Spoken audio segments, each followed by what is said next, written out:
Well, welcome to the 50th episode in the second season of our digital broadcast programming. This is WIN TV. We're bringing you the news that matters. And I'm your host, Denise Rollard Barnes, as well as publisher of the Washington Informer newspaper here in Washington, D.C. I hope you've had a chance to pick up a copy of this week's Washington Informer. You know, you can also read the digital edition online at washingtoninformer.com. And if you're watching on Facebook, go ahead and hit share so your followers can join this broadcast. If you're watching on Twitter, be sure to follow us and we will follow you back. And be sure to subscribe to our YouTube channel at Washington Informer TV. That's one word, Washington Informer TV. We are so excited, Chevy. We have a little over 500 subscribers and the numbers are going up. So that means that there are folks out there that think we're bringing you great programming. And we certainly want to make sure that that number grows because we're going to have another great show for you again today. So again, thank you for watching. And we want you to know that this coming Monday, as far as what our show is going to be about today, March 23rd from 12:30 to 3:30, the Progressive National Baptist Convention will hold a press conference in March to protect voting rights and calling on Congress to vote and pass the John Lewis Voting Rights Bill and Freedom to Vote Act. That's going to take place right here in Washington, D.C. And joining us today are going to be two PNBC leaders who will offer details of this national call to action. This week is also Black Press Week. Marking the 195th anniversary of the founding of the Black Press of America.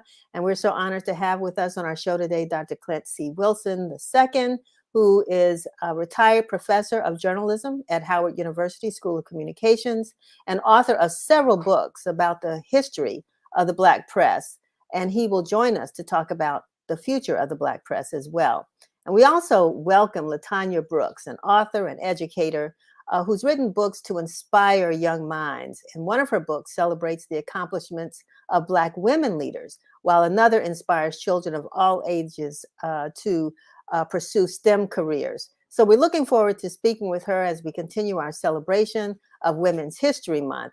But right now, let's watch our news broadcast from journalist Curtis Knowles. This is WIN TV News, bringing you the news that matters. Maryland Governor Larry Hogan announced what he called a first-in-the-nation workforce development initiative to eliminate the requirement of a 4-year college degree from thousands of state jobs. The state will recruit job seekers who are skilled through alternative routes, or STARS. STARS are people over the age of 25 who are active in the labor force, hold a high school diploma or equivalent, and have developed their skills through alternative routes, such as community college, military service, and most commonly, experience on the job. Maryland's population today has over 47% of people who are considered STARS.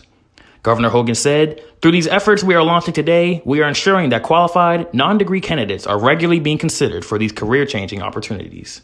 Gerald Brevard III, a suspect linked to the shootings that left 2 homeless people dead and 3 wounded in both the district and New York City, was found after tips were reported to police in both D.C. and New York, and is now in custody.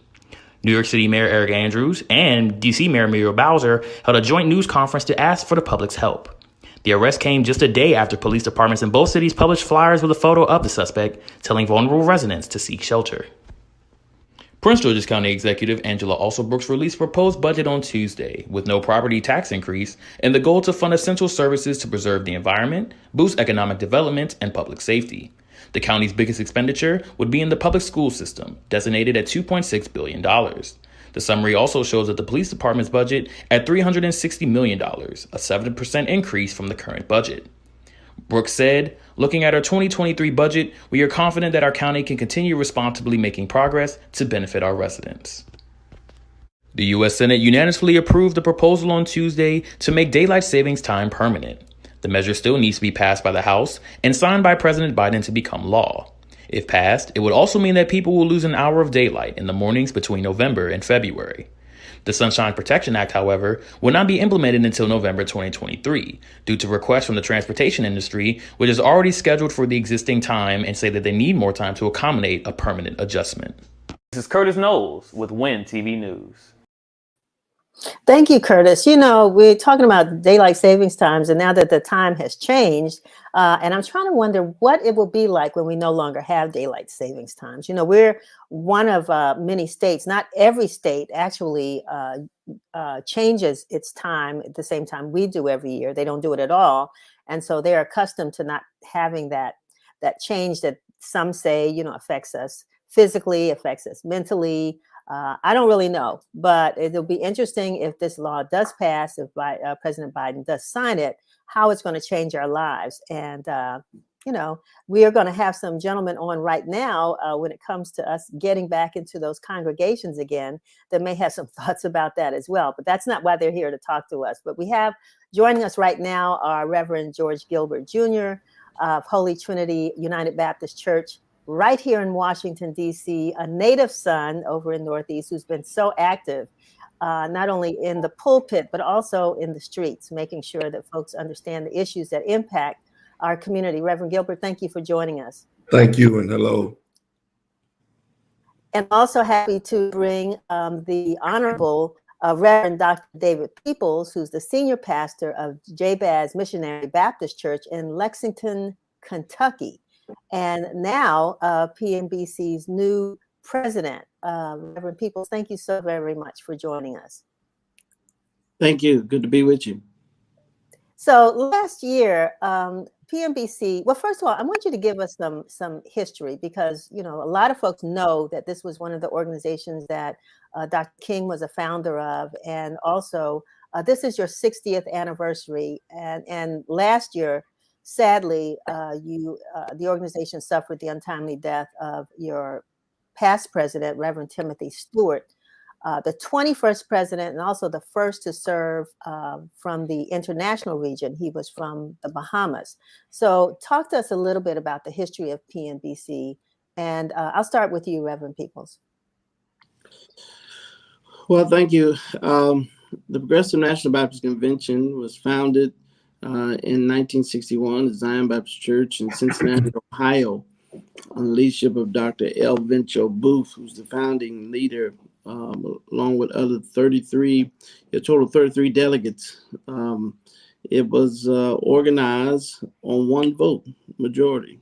It came out of the National Baptist Convention, and it was created out of dissatisfaction in regards to tenure out of the National Baptist Convention, but also it was created because of wanting to have a platform in support for the late Reverend Dr. Martin Luther King Jr. And wanted to be more progressive and deal with social issues. And so that is the start of PMBC. And we are celebrating since this past August 60 years. And in this coming August, it'll be 61. But it is the denominational home of so many civil rights leaders, C.T. Vivian, Dr. Otis Moss, Dr. Gardner Taylor, Dr. William Augusta Jones. So many great leaders have come out of Prather Hall. So many people have come out of PMBC. And so we are the social justice denomination. We have over 1.5 million members across the world. We are in the Caribbean, we are in Africa, England, and in Cuba. And so we are the prophetic voice, and we're unashamedly concerned about the state of this country and how things are not moving the direction they need to. There's some fights that we are fighting now that our forefathers and mothers have fought, and we thought were already in the past, but we're discovering that we have to pick that fight back up again. You would think that the Voting Rights Act, which in times past has been passed with bipartisan support, great support, but now it's become such a divide. And so PMBC is not political, but we are prophetic, and we're here to speak for the voiceless. I want to thank you for that, Reverend Peoples. And Reverend Gilbert, you know, I had a conversation with a young man on Wednesday, And I say young because I don't even know if he's 40 yet. And for me, unfortunately, that's really young these days. But I mean, he said to me, he said, Ms. Barnes, I would never have thought that we would be at this point, that we're still fighting for the things that my grandparents fought for. And I don't see a time when my generation or the next generation won't have to continue the fight. He says, I'm in that place now where I just feel as though we're always going to have this struggle. You're second generation, maybe third. I know your dad, but I mean, what would be your response to that? And why is a social action committee so important right now when it comes to clergy and the faith community? Yes.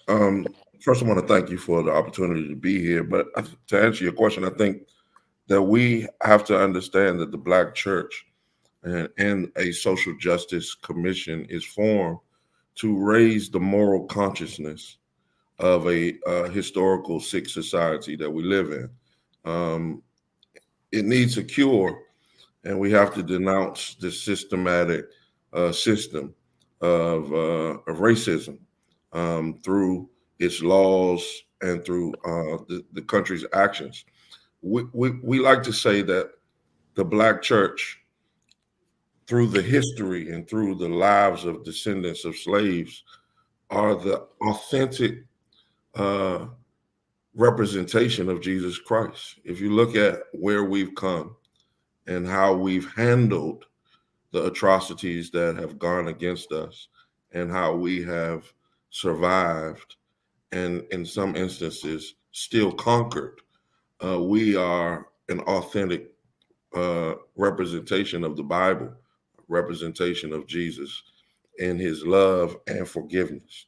And so where would this country be without that spirit that we bring to the table? Where would this country be without the love and the forgiveness, not the forgetfulness, but the forgiveness of where and what we bring to the table? And so I would say to that young man that it is Black people who makes the difference between love and hate. Interesting. And so now, I mean, PMBC has a legacy of social action and social engagement. I mean, and Reverend Peoples, you made that really clear, with so many who have been a part of this organization who are no longer with us too. That's the other sad thing. We've lost a lot of those leaders over the last 10 years or more. And so you have a social action agenda. I know we have an event coming up on Monday, but can you talk to me about currently what the social action agenda is for PMBC? Well, it's really important to continue to speak up and to stand up and to continue to showcase and highlight the inequities that are taking place across this country. PMBC is in the process now trying to register at least 500,000 people.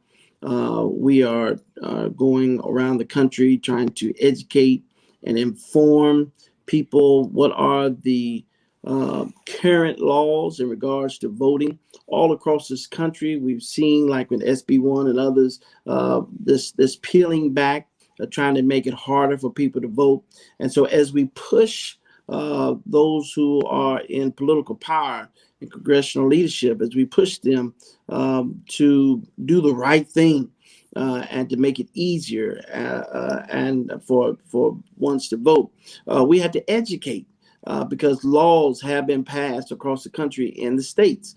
And so we see this sweeping across the country where these states have felt empowered, made up things.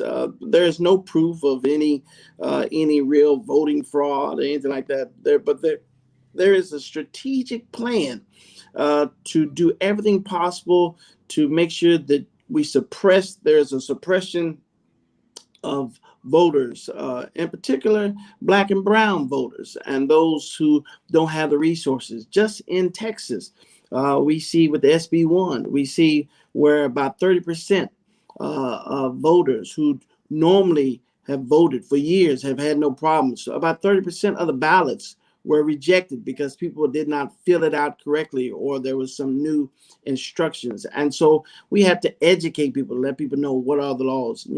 There's so many issues that we constantly are on the wall looking at, and it's a shame, as you stated in the previous question, it's a shame that we have to continue to go over this over and over again.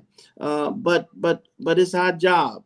It's our job, and until you stand up to something, nothing will ever change. And so you have to continue to push against the powers that be. And I know that we're talking about the social action, what you all are doing as an organization, but how does this trickle down, as you mentioned, into the states and into the churches? And it's unfortunate that we've gone through this 2 years so far of COVID when the church doors have been closed. Not that the churches haven't been able to reach people thanks to technology, but how does this message trickle down? And what are your congregations saying to you about what their members are saying that's happening in their communities?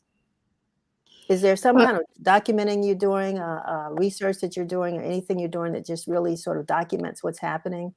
Well, what I love about the Progressive National Baptist Convention is that it's broke down regionally, it's broke down statewide, and it's broke down locally and associations. And so we have a hands-on approach. As big as of a convention it is, we're so much of a family, and that we identify with our leaders from the local and the grassroots that inform us of what's going on across this country. You noted, as I stated, talked about historical figures, whether it be Dr. Martin Luther King, whether it be our president that just recently passed away, Dr. Timothy Stewart. But we are proud. We have so many outstanding leaders. Even Senator Warnock is a pastor in the Progressive National Baptist Convention. You have Freddie Haynes. You have John Howard Wesley. So many other great leaders across this country that we can testify that are on the wall right now. And so as we identify and live out the spirit of those who have gone on, there is a present generation that is lighting the torch, but we're also making sure that we're informing our young people on this journey how to take this mantle, because it's not about something that you can just pass by to the next buck. To the next generation. We have to get them engaged, and that's what we're doing now. And even when we go to Washington on Monday, they'll be a part of this journey. So Reverend Gilbert, tell us what's going to happen in DC on Monday, March the 21st, this Monday, from 12:30 to 3:30. So we're gathering to speak truth. I kind of want to thank outlets like you, Denise, who are giving news from a Black perspective and not just giving us what everyone else is giving us. And it's so needed. PNBC is standing against criminal justice problems. We need criminal justice reform. We need police accountability. We're pushing for voting rights. And we are definitely pushing that Judge Brown Jackson is confirmed. On Monday, we're having a gathering for a march at 12. That is at 11:30, and then we are having a rally at 12:30. I'm sorry. 12:30 is the march. 12:30 is the march, and then after the march, we're having a rally. And we are standing. I liken it to how the Ukrainian people are standing in solidarity. Men stood and remained while their families left to fight for their rights and fight for their country. We come to stand, but we're not standing with guns. We're not standing with missiles or rockets. We're standing with the word of God, saying that God is always on the side of the oppressed. God is always on the side of those that are downtrodden. So we stand in solidarity on the battlefield, right there at the Capitol, demanding. We're no longer asking. We're demanding that this country do right by its people who built this country, the descendants of former slaves. So the march was going to start where? Mr. President? Well, the march will take place all on the Capitol grounds. I believe it's 200 Maryland, and you have the flyer there. But the march will take place at 12:30. Then we'll be marching down Constitutional Avenue to Section 12 of the Capitol grounds, and there will be a rally. There'll be a lot of people and to be able to share. We're looking forward to hearing from speakers from across the country, like Joe Madison and Nelson Rivers and Barbara Skinner and so many people, male, female, across the line, the NAACP, so many people that'll be a part of this journey. And we can all do something. This is not a one and done. This is a start of this particular season, continuation of what has already been taking place, and we'll continue to do it throughout the year and keep putting force and pressure on those who are in power to let them know, give us the ballot. Stop playing with our rights. Stop playing with, and we ought to tell young people out there who don't care about voting that it must be real important, because you see such an intentional effort to rob us and deny us and make it harder to vote. And so what we would tell those who are in power is that when you know the right thing to do and you don't do it, it's a sin. Go ahead, Reverend. If I can piggyback, we have to understand that what we are doing is bringing a narrative that to our people and to the nation. The narrative is very controlled by the news media that doesn't look like us. And so we have to do marches and actions to create opportunity to suggest that there is another side to this story and another narrative. And so when we come out and folks are saying, well, why are you all marching? Marching doesn't work. It creates an opportunity to speak truth, not just to speak truth to the powers that be, but to speak truth to those who are watching CNN every day and getting a different perspective than what we sometimes believe, or some watching MSNBC or Fox. We need to create our own narrative, and that's why it's important to have outlets like the Washington Informer. I have so many responses to a couple of things that you all said, but I know that our time is running short. But one of the things I will say, and we talk about young people not voting. I took a poll the other day of some folks I know. I won't mention their names, and I was shocked to find out that they don't know who their local representatives are. They don't know the congressional districts in which they live in. And I asked a series of questions and found out what made me conclude that they're not voting. And these are not young people.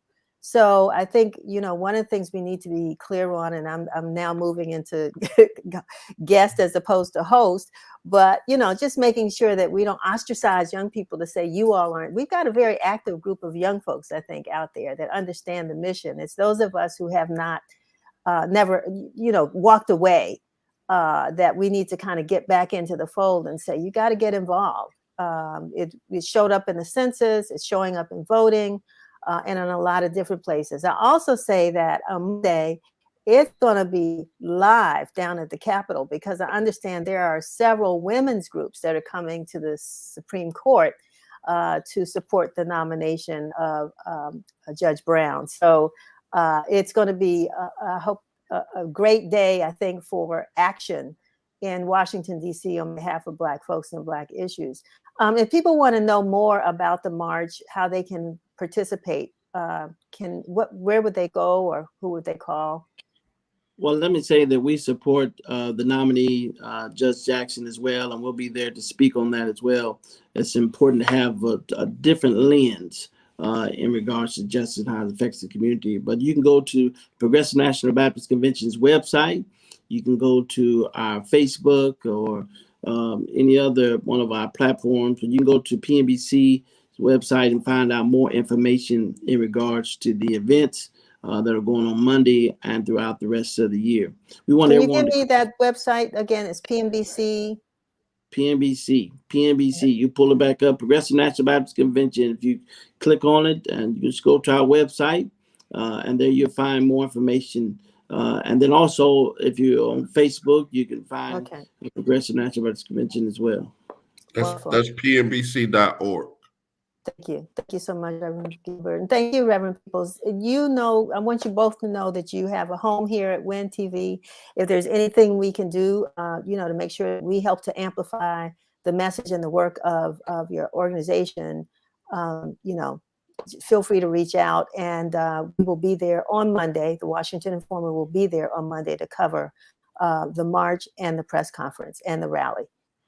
So thank you so very much for joining us. Thank you for the invitation. Take care now. All right, you too, both of you. And speaking of PNBC and the history of the Black church, as I said, there's so many linkages between our guests today. Here we are about to celebrate, or have celebrated, the 195th anniversary of the Black press. It was March 16, 1827, when Samuel Cornish and John B. Russwurm published the first Black newspaper in America. And the man who has followed and documented so much of the history of the Black press is our next guest, and that is Dr. Clint Wilson. Dr. Wilson, welcome to WIN TV. Well, thank you. It's good to be with you. Thank you. I am sitting here really excited to read your most recent book, Whether the Black Press, Glorious Past, Uncertain Future. But this is the most recent. Tell us about why you think it's important for us to acknowledge 195 years of Black press history, and maybe some of the highlights that you have written about in several of the books that you've done. Well, first of all, I'd like to kind of acknowledge the relationship, as you've mentioned, between the Black press and the Black church.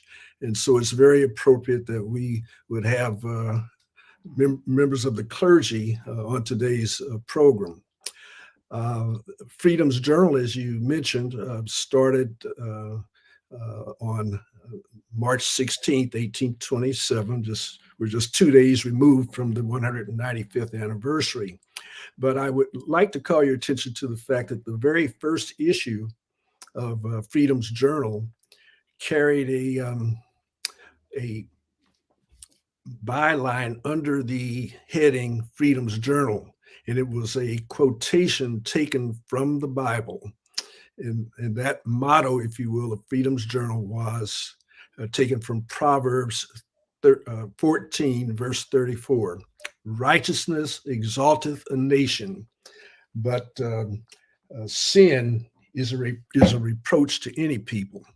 And so that is an appropriate theme for us to consider when we look at the Black press, because it tells us that the Black press was founded as a spiritual institution. One of the two founding editors, Samuel Cornish, was in fact a clergyman.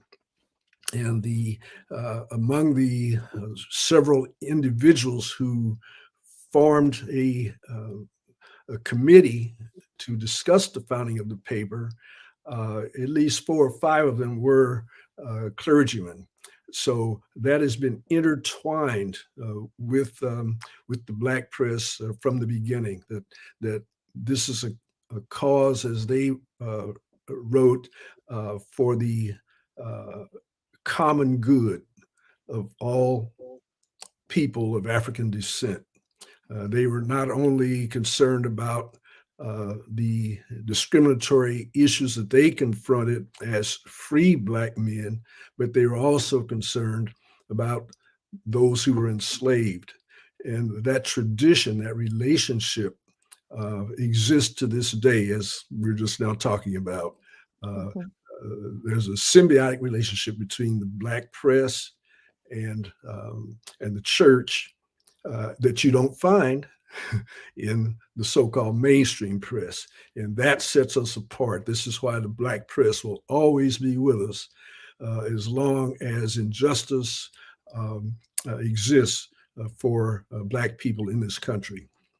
One of the things that date, 1827, proves, and a lot of, this is what, 40, almost 40 years before, before the Emancipation Proclamation was signed by President Lincoln. Yes. There's this belief that while many Black people were not allowed to learn how to read and write, there was still a literate Black community. Can you talk a little bit about that, and who was reading and supporting those Black newspapers? Well, Black people themselves. There were collections taken up, the early papers, starting with Freedom's Journal. We must understand, first of all, that although Freedom's Journal was published from New York City, it was a regional paper. It was distributed throughout the Eastern Seaboard. And the gentlemen who came together to found it came from different states along the Eastern Seaboard. And they had committed themselves, again, through the church, to distribute the papers as agent, throughout. And in fact, we should also note that even though there are not very many literate Black people among the enslaved population, they were very, very much aware of Freedom's Journal and the efforts it was undertaking. So that's very important for us to understand. In terms of, the Black press has always had struggles maintaining financial solvency. So these gentlemen put their own money into it, but also there were contributions, out of pocket. So in terms of literacy, it's important or interesting to note that oftentimes the church was the place to get this information. So, for example, if there was a Black newspaper in Buffalo, New York, or somewhere else on the Eastern Seaboard, right after church services, someone might get up and read the contents to the congregation. This was like almost like an ancillary effort to the church services. So that intertwining relationship between the two have been very important. The last thing I'd say about that is that exists to this day. Many of the publishers in today's Black press are people who are from the clergy. Most Black newspapers have a substantial religious section, and it is the essence, it's the heart, in much the same way as we talk about the gentleman earlier who were talking about how Black people come together to communicate, express their opposition to some of the laws and social injustices. This can't be done without instruments like the Informer and others across the country to keep people informed. And while I'm rambling, let me let you understand that the Black press today still serves that purpose to unify the community. It is a place where people can come together and express themselves. And I know that later on we might talk a little bit about miscommunication and what should we say, alternative facts, etc. And one of the things that we need to understand is that this is not new. Back in the Reconstruction era, there were papers published by the white community, and they would pass themselves off as black papers by getting someone to kind of front as the editor. But all of the editorial principles and the direction of the articles were strictly motivated towards the interest of the people with money who were behind it. So we've always had to fight the notion of misinformation, miscommunication. Yeah, before we move on to, current times, I do want to ask you, since we're in Women's History Month, you are talking to a woman publisher, Yes. but I want to reflect on the first, Marianne Shad Carey. Shad Carey, yes. Yeah, Shad Carey, who had a presence here in Washington, D.C., as a matter of fact. But can you talk a little bit about her and her being a first? Well, Mary Ann Shad Carey was one of the first persons to get her law degree, women, I should say. She went to Howard, and she was part of the movement early on. They were involved, her and her family were involved in Underground Railroad activities and trying to address, issues of inequality, and they were very much under threat. So they moved to Canada. And so while in Canada, it was there that she and her family started a black newspaper. And so her career from that point on was very much dedicated to the Black press and the causes of the African American community. Yeah, I think it's always good. We always talk about, those two men, but we always kind of leave her out. Of course, we always remember Ida B. Wells. Ida B. Wells, yes. Yeah, who's one of our heroes of the Black press. And Right. there are so many.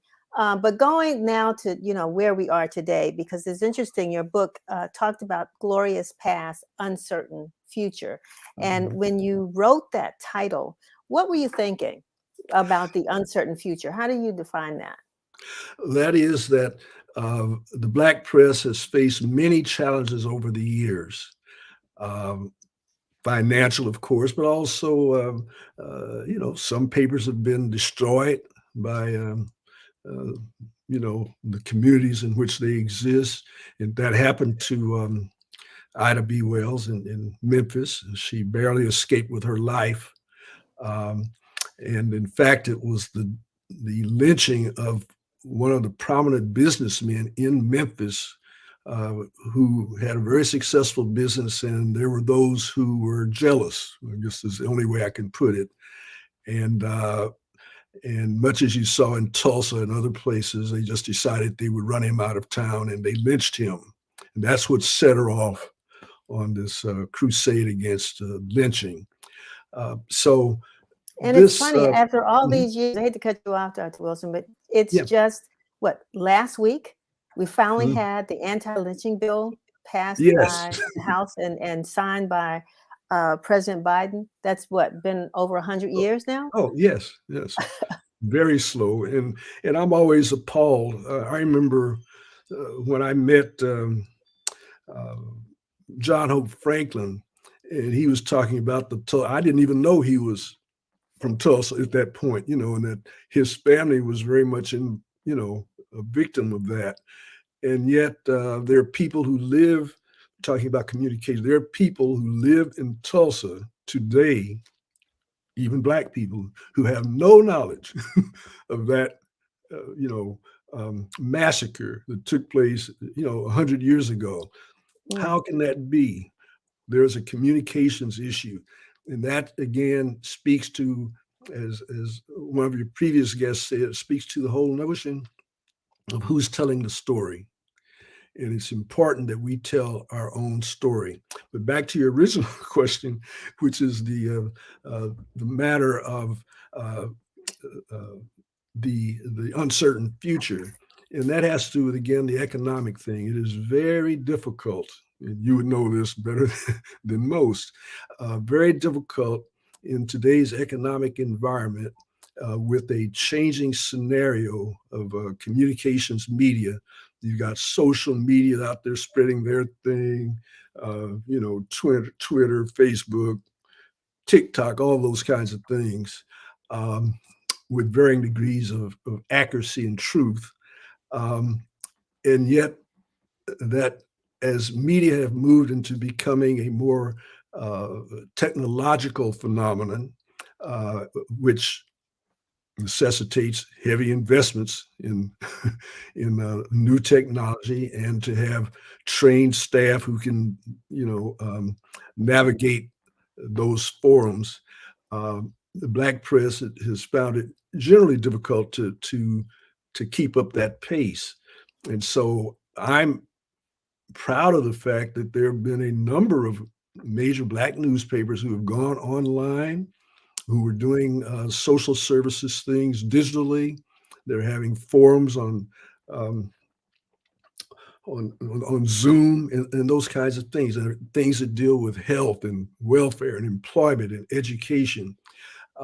So the challenge for the Black press is to, frankly, to kind of follow the informer, to find ways to get the message out, and the news publications who have been successful are the ones who, again, are doing it for the common good. That's what the Freedom's Journal is all about, for the common good. And if you have that as your purpose, and not economic reward, but if you have that as your purpose, you will succeed, because there will always be a need for the Black press, as has been mentioned. I'm one of them. They're back in my 20s. I thought, well, won't be a need for this. I worked at that time for the Los Angeles Sentinel. And there were people around me who thought, well, Dr. King is on the march and all these advances are being made, voting rights acts, et cetera. And, in a matter of time, the Black press will go out of business. In fact, there was an NMPA meeting in the 1940s, which had that as the main theme.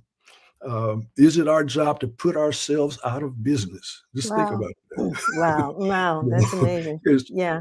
2022. There's nowhere near that kind of an outlook for us. So that's what I mean. We have a glorious past, and we'll have a glorious future, as long as we kind of stay abreast of the technology. So the one thing that I found that's been great, I mean, you were a college professor. You taught at Howard. You taught many students at Howard. I've had the opportunity to visit some of those Howard students in the last couple of months. Journalism is still a popular course of study or degree or major for students. And so what does that mean to you? Well, it's a major ray of hope. Although I'll admit that some of the students are drawn to the more glamour aspects. They want to be anchor, they want to have a show like Oprah, that kind of thing.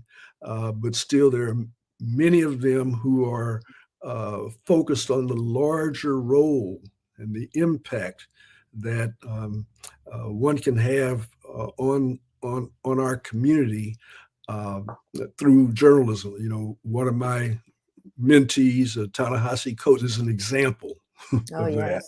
Okay, so that even as a student, his mind was focused in that direction. It wasn't about being a TV star or being out there as like a celebrity journalist or anything like that.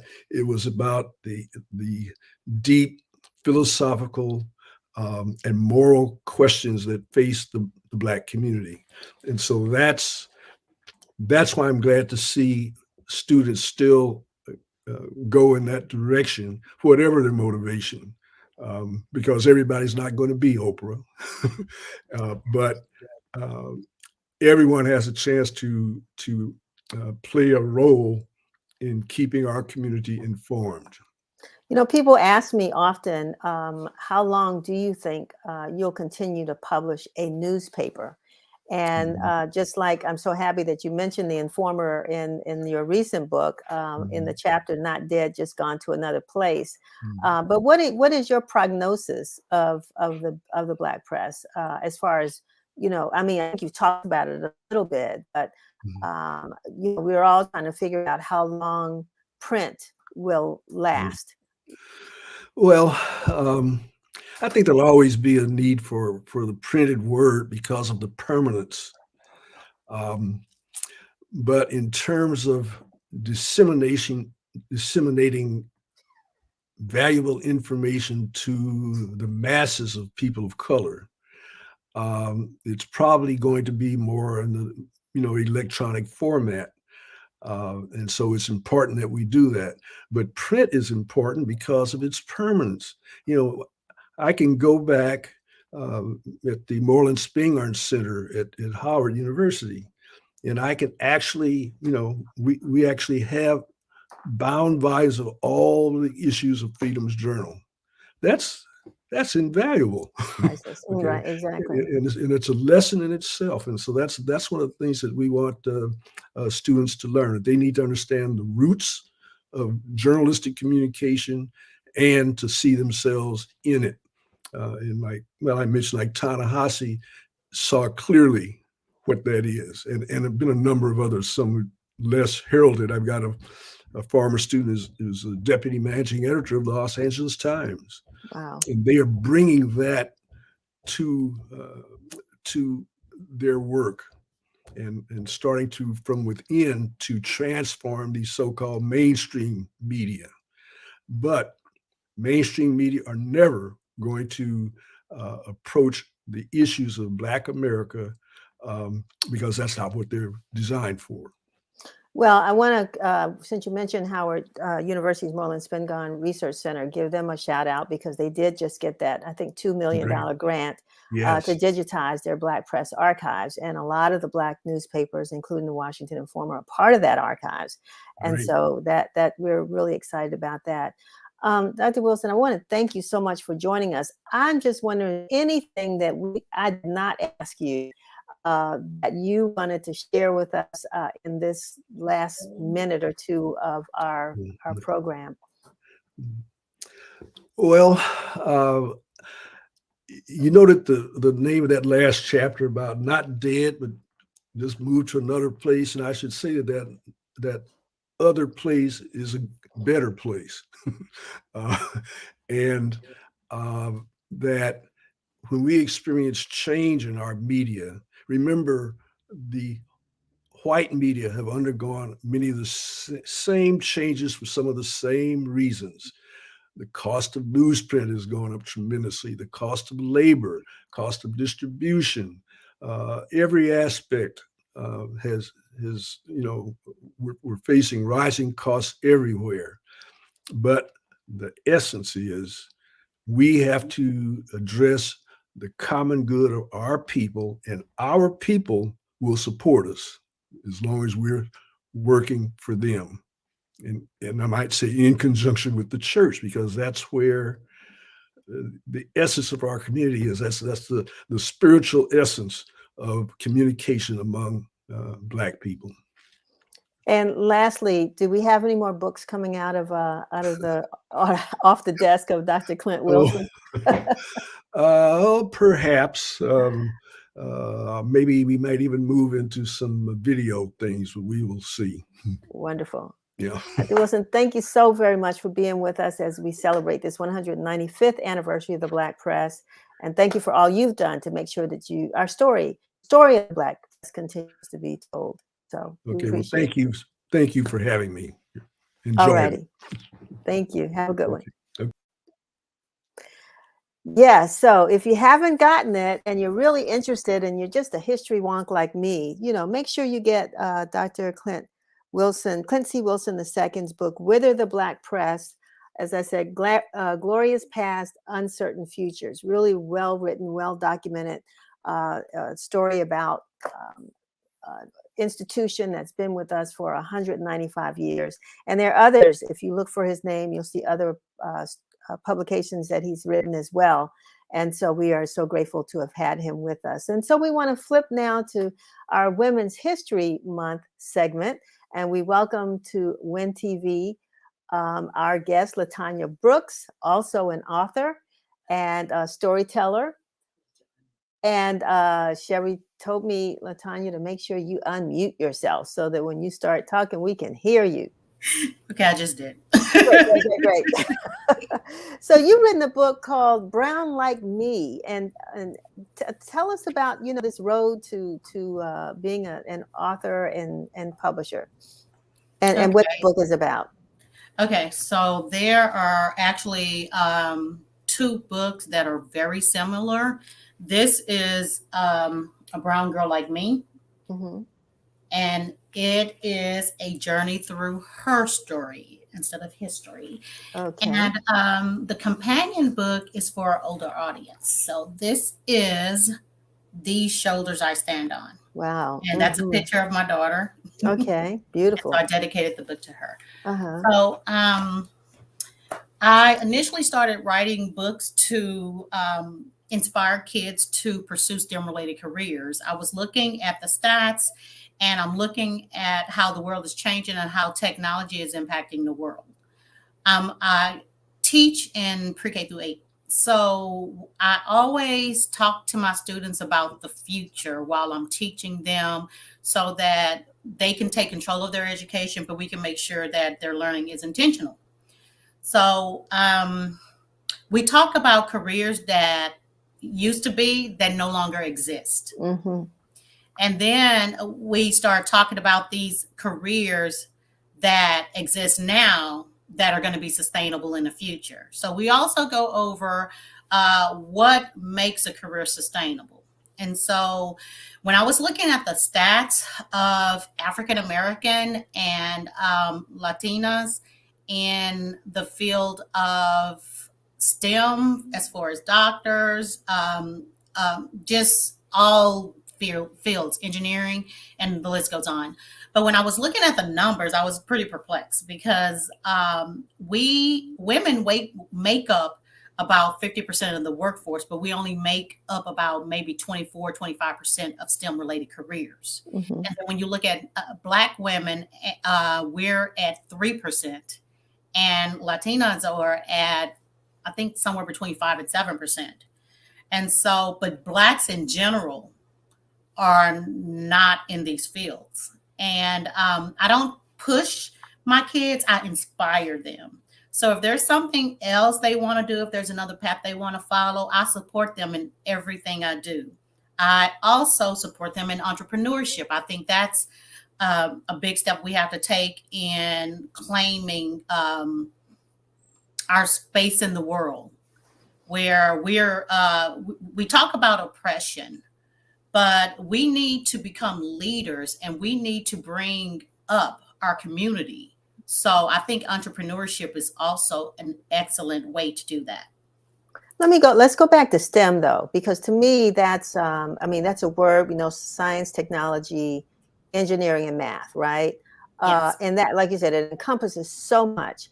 And this generation of young people have just been brought up. They're immersed in technology. They may not even know what STEM means, but they certainly do know cell phones, and they know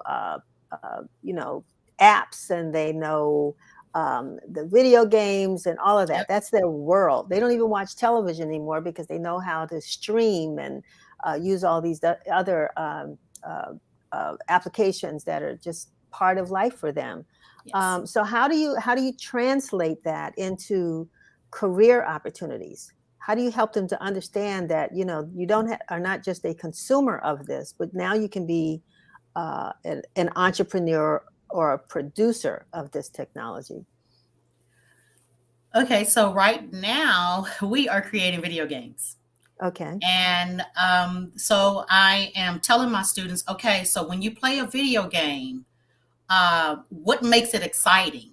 So they have to figure out, okay, what makes a good video game? There has to be a way to win or lose. You don't want to make it too hard, but you don't want to make it too easy. You want to create different levels. So we talk about that, and then I go on to introduce them to software and say, okay, so let's see what you got. And so I let them create their own video games. First, we do one together so they can learn the concepts, and then I have them each create one of their own. Another thing that I have been doing the past couple of weeks is, and these are my younger students, so I'm just really proud of them. We talk about electrical energy. And so I try to keep everything related to what they're doing in their classroom, because I want everything to be relatable. So they're talking about electrical energies, so I keep up with the core curriculum so I can just bring everything in. And they are actually creating video game controllers and musical instruments, and they're hooking a circuit board to the computer, and they are playing these. I mean, some of them are made of cardboard and fasteners and Play-Doh. And when they understand the concept that this works and why it works and how it works, that's opening the door to their inquisitive nature to make them want to know more about these things. And one more thing. Yeah, because I want to get to the book before get back to the subject of your book. But go ahead. Another thing that amazes them is I'll just have them open up something simple as Notepad in Windows and give them some basic code and tell them to save it. When they save it, they see that just this basic code turned into a red page with yellow words with titles and stuff. Wow. And it just makes them thirsty for more. So I just introduce concepts in a fun way. Wonderful. It sounds exciting. I mean, I'd love to be sitting in your classroom.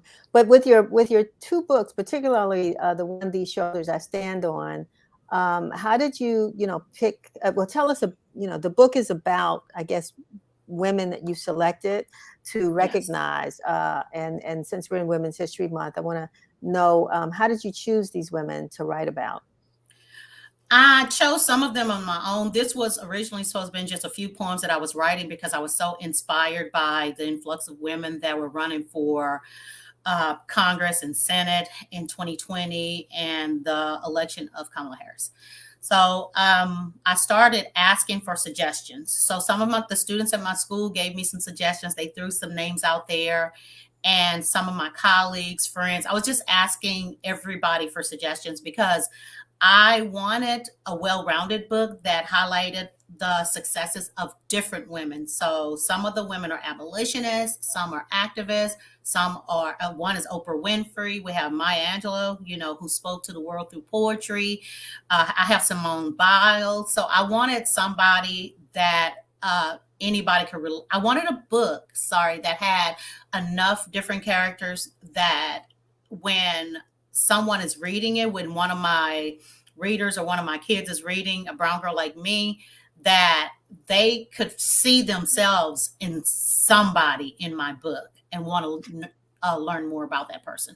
And so, unfortunately, I have not seen it. So is it a picture book? And you mentioned poetry.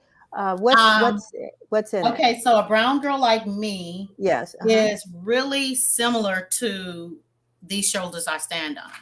So These Shoulders I Stand On is a coffee table book. So it's a book of poetry. It goes in chronological order, starts from Sojourner Truth and goes to Kamala Harris. I got you. And how many women do you feature in that book? 28. Okay. And then I have 27 in this book because this is A Brown Girl Like Me. So since it's A Brown Girl Like Me, Ruth Bader Ginsburg is not featured in this one, but she is in These Shoulders I Stand On. Mm-hmm.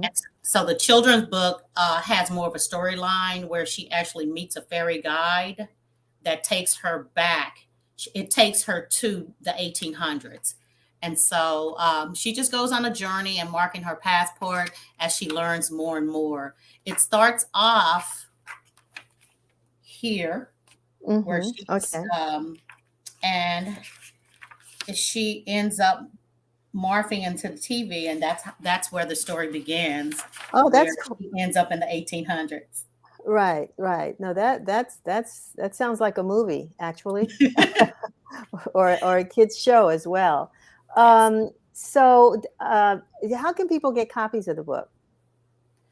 They can go to my website. I'm going to give you just my parent website because it's just easier, I think. It's EDGEU, Spire.com. And actually, here it is. Here it is. Oh, right nice. Okay. All right. Right. And, you know, I didn't add, wonderful. And so and many you of my can books order- are, I'm sorry to cut you off. Many of my books are also available on Amazon. Wonderful. Okay. And you mentioned that you're teaching. Where are you teaching? I'm teaching in Houston Independent School District at a public Montessori school. So the name of the school that I teach at is Baker Montessori, Ella J. Okay. Baker. And we just changed the name from Woodrow Wilson to Ella J. Baker. Wonderful. Okay. All right. Well, you're right there in the heat of the Yes, debate the over controversy. Yes. And how Voting I mean, it's rights. a whole nother story. But how are you Yes. handling, the teaching of this subject matter in your class, or is it that you don't teach this in class? You teach No, this? I do. Okay. I do, and it's All right. welcomed. Mhm. It's welcomed at my school, and I teach in a very diverse school, so it's not a majority Black or Hispanic. It's very diverse, and it's appreciated. The children ask questions, and they're very inquisitive. So I teach it. It's welcomed, and I think that everybody should. Wonderful. I am so glad that you were able to join us today and to share both of those books with us. We hope that our viewers will reach out on Amazon or your website specifically, eduspire.com, and get copies, and make sure you share them. You know, our kids need books. We need libraries. We need positive messages, right? Yes, yes. Wonderful. All right. Well, thank you so much for joining us. All right. And Thank you best for wishes. having me. Okie doke. Well, that's all we have today for WIN TV. I appreciate all of our guests who were here with us. Remember, enjoy your weekend. It's going to be pretty great weather, I think, and the cherry blossoms are coming. They should be at peak bloom next week. And so don't leave us now, though, because we do have back with us the Media Prince with what's going on in DC. And so we want you to enjoy that. And you can see us next week, the same time, same place. Great program, we hope. And reach out to us. We certainly want to hear from you, either on all of our social media channels, as I mentioned earlier, or send us your thoughts, program ideas, people you think we should interview at news@washingtoninformer.com. That's NEWS@washingtoninformer.com. Until next week, have a safe and wonderful weekend.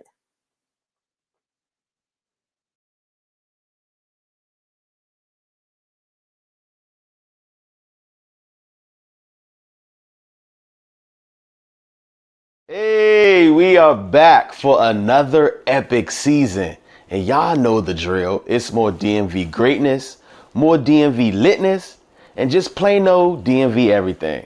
So without further ado, welcome to season 2. Hey, cue the intro. We bring you culture and taste, art and entertainment. We bring you history and politics. And we got all things DC. I even got you covered, Maryland and Virginia. Welcome to What's Going On, DC. So this go around, we're going to do things just a little different. So folks at home wondering, you still about to get all this greatness, but this time around, I'm giving it to you in categories. But before we start, we here at The Bridge want to send our condolences to the Braxton family, Capitol Public Relations, Kevin Sr. and Jr., after the passing of singer, actress, and TV personality, Tracy Braxton. Moment of silence. Let's start in politics. Mayor Bowser's approval rating drops amid rising concerns about crime here in the city.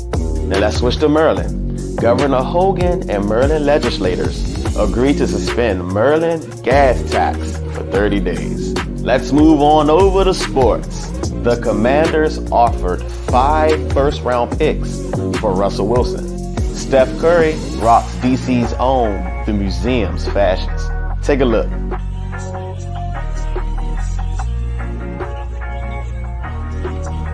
DMV's own Kevin Durant with a question for Twitter. What do you guys think of these new Washington Commander helmets? Also, take a look at 3 potential spots for the Washington Commanders' new stadium. Now let's move on to entertainment. Check out Remy Ma and Fat Joe moving to Sugar Bear and EU.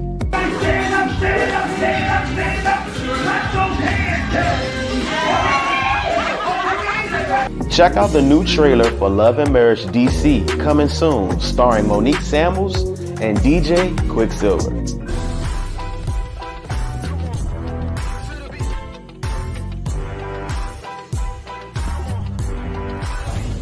I'm back and better than ever. Get to know the real whole me. DMV's own O-Slice teams up with Comcast. Take a look. When I heard the phrase hip-hop saved my life, I knew it was no size because it did the same for me. In so many situations, I was saved by 16s. So many times where these rhymes had my back. Back when my notebooks were my only audience, I was in awe of these artists, aware of the similarities we shared. See, I was a shy kid with social anxiety, using these raps to take a closer look at society, and there are lessons I learned exploring. Found black music as both map and museum of this country. When stuck between a rock and a hard place, we created rock music. When bogged down by bigotry because of our hues, we made beauty out of the blues. And soul music is nothing short of soul food. And go-go goes beyond the boundaries of the DMV. With every rhythm and every beat, we are connected to our ancestry. And rap is all of that, and then some, wrapped into one. And I found my voice within these verses, my power and my purpose in this poetry. So I leave my pulse on the paper for the next person who was hurting or uncertain, just trying to figure out what's up. And I use these lines to align with the lineage and leave my legacy on the landscape I love. DMV, stand up and get excited. DMV's own Wanda Sykes and Regina Hall to host the Oscars. Take a look. So, ladies, are you ready to host the Oscars? Yeah. We're gonna crush this. We just have to do better than last year's host. That is the thing. Yes. Totally. It is a competition in that way. I remember last year's host. God, they must have sucked. I bet they got canceled. Trash. Oh, wait. There wasn't a host last year. Oh. Or the year before. I mean, come on. Or the year before. Oh. Boom. We're already winning. We're nailing it. Give it to me. Okay. The Oscars live Sunday, March 27th, hosted by Regina Hall, Amy Schumer, and Wanda Sykes on ABC. Now let's end things off with what's happening in the city.